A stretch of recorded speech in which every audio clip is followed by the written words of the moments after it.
Republicans in the House and Senate are lost on what to do about abortion after the Supreme Court killed the landmark Roe v. Wade decision, according to a new Politico report. For a party that once painted itself as small government and individual rights, the new battle over abortion rights puts Republicans in a difficult position.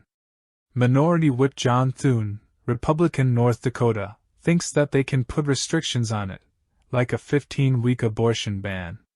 He warned his party was getting hammered on the matter.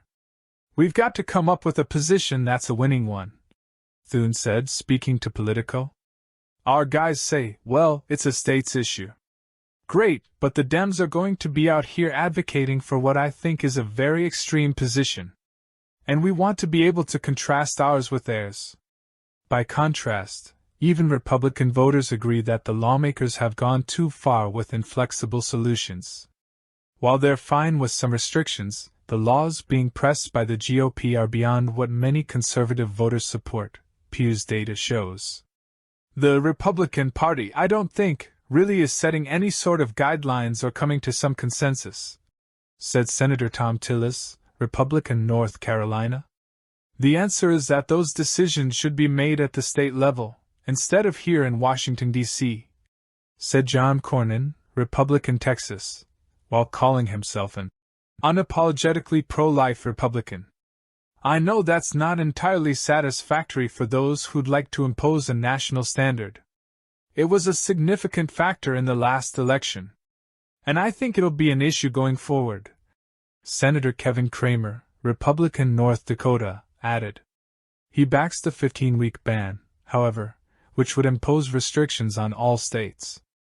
Cramer advised his fellow Republicans to figure out a position and move on quickly.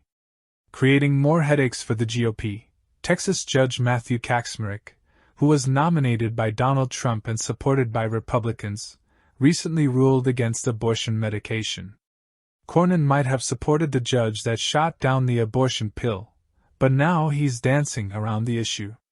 Judges are not supposed to make policy, as we know, but unfortunately today, people are casting judges in a role as political actors, Cornyn told Politico. But the remedy for judges making an erroneous decision is an appeal to the higher court. And that's what's happening. It's quite telling that with basically the same case, a different judge in a different jurisdiction ruled exactly the opposite way, said Senator Lisa Murkowski, Republican Alaska. She's openly said she regrets her approval of the anti-choice judge. Under oath, the Texas judge claimed that a judge should never consider his own values when deciding a case.